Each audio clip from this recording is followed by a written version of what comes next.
Hi, I'm Mark from Mobile Fun, and today we're going to be taking a look at the entire iPhone 15 lineup that's coming this September. I think since the iPhone 10, I remember rumours of a USB-C port coming to the iPhone, and it's yet to surface, until possibly this year. Looking at these dummies, they all seem to have a USB-C port, which I'm a massive fan of. Now this is coming into place because of an EU legislation that's due to start next year, that all electronic devices must have a USB-C port. This is to reduce electronic waste, and it's something that Apple has been against for a while. This won't be the first USB-C Apple device. In fact, for years now they've had MacBooks and iPads that have USB-C ports. Now, while I was taking a look around these dummies, I did notice a few other things.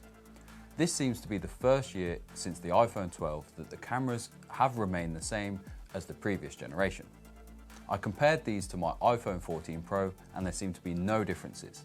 Although I expect there will still be some small improvements in the camera department, I doubt it's going to be a major step. Now, comparing the iPhone 15 to the Pro models, there are a few differences. For a start, there doesn't seem to be individual volume buttons. Instead, there's a volume rocker. There are some rumours as well that this is suggested to be a haptic button rather than actual buttons, but on our dummies they do seem to be functioning. Now just above this you can see another change exclusive to the Pro models. They seem to have ditched the mute switch. Now this has been rumoured, but I think these dummies confirm it.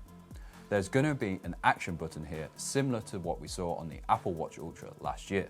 Now this button on the Ultra is customizable, so I imagine it will do the same on these phones as well. Now something that was exclusive to the Pro models last year was a dynamic island. But looking at the iPhone 15 models, there does actually seem to be a dynamic island on them as well. Now this is very faint as they are just dummies, however you can definitely see the outline there rather than the notch. Now although the dynamic island hasn't really added much in terms of functionality, it's nice to see it's uniform across all devices now.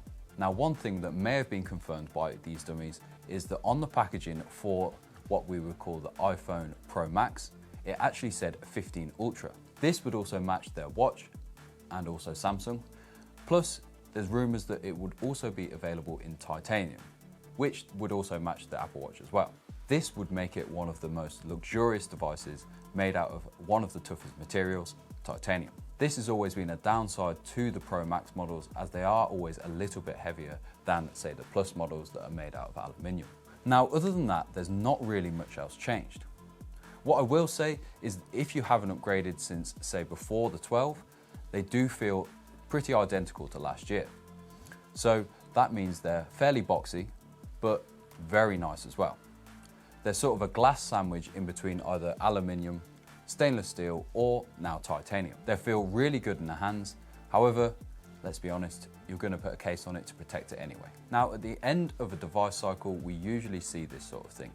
There's minor improvements until a big design change. So I believe that iPhone 16 will probably have a major redesign and maybe go back to its curvy old ways. But we've got another year to wait until we find out. If you've enjoyed this video, remember to like and subscribe. And if you want to check out our iPhone 15 range, our links are down below too.